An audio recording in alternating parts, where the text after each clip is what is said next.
What do you see from the Calgary Stampeders so far this year? I mean, they're playing fast. They haven't given up many touchdowns on defense, obviously. I know there's a lot of new starters there. Bringing Flo in, who I consider one of the top, if not top, defensive ends in our league. I think it's huge for them. Adding Webb there in the secondary and the way they've used him has been cool to watch and study. I thought he was one of the top halfbacks, if not the top halfback in our league when he was in Ottawa. So, Moncrief, his leadership and his experience is huge to have there, like in the linebacking crew. And again, just a group that's playing fast. I don't think they're overcomplicating things for those guys, and it shows. You've probably been asked this, 10 times or if not more over the years, but what kind of teammate was that in Bighill? He was an awesome teammate, awesome person. A guy that raised the level of everybody around him just by his actions. Didn't always really have to use his words. He could and he would at times. However, just his ability to kind of just show his capacity for work. Day in and day out. Whether that was, grinding tape, in the weight room, on the field, watching him do other jobs outside of the building too, or doing them while he was in the building. He's just an impressive human being. Since I was traded here in 19, I felt privileged to be his teammate, and I always told him that, like, it's an honor to take the field with you every day, whether it's practice or a game, and I truly meant that, and I still do. He's a great player, great person. Great family. Our families are friends, and just a great person.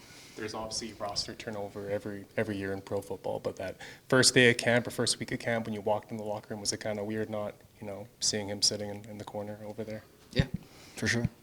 Like you said, it's part of the game, but anytime you lose leadership, it's tough. Getting Brady back this week, what does that mean for this offense?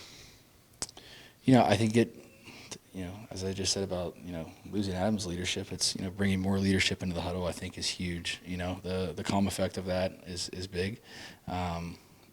Obviously what he can do with the football in his hands, everybody knows, but, his presence just, screams, while he's out there. Does a great job in pass pro, all those things, but he's a great teammate, and, he's been the most outstanding Canadian, most outstanding player for the last couple of seasons for a reason. So it's huge to have him back. Is there anything you see from Carrick Wheatfall that it's allowed him to already exceed last year's receiving total? I don't think just opportunity helps, So him being out there for a majority of the snaps certainly helps. But I've been asked about Wheat quite a few times now the last couple of weeks, and I think the first thing is he has a great understanding of what we're doing. He doesn't really miss any alignments or assignments, which is the first part, most important part of it all. Obviously, what he can do running and catching the football, there's a reason why he's here, but he knows what he's doing.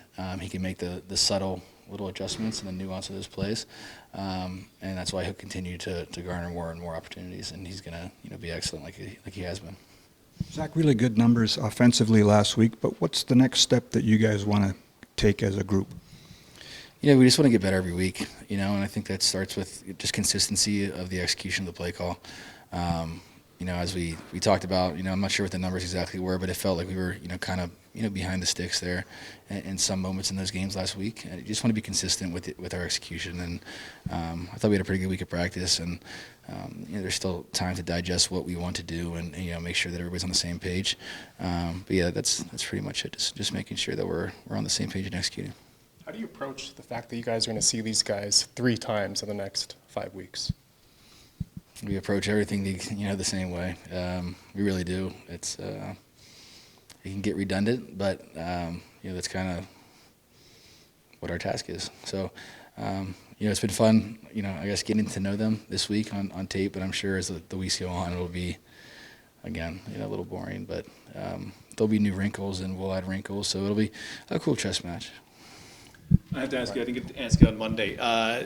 If you could, just take us through your touchdown run, because I think we're all still thinking about. Oh. Yeah, I'm just happy to get it behind us after this week, I guess. But yeah, just they were out of pressure. I was able to get through, and Stearnsy, I don't think I mentioned it to you on the radio afterwards. I couldn't tell who it was, but Jareth made a huge block there on the goal line, and I was able to kind of slip in there and like I told you, coolly try to take my shoulder out there. as I was trying to launch the football into the crowd. So, and then I was reminded that it's a fine. So yeah, won't be doing that again.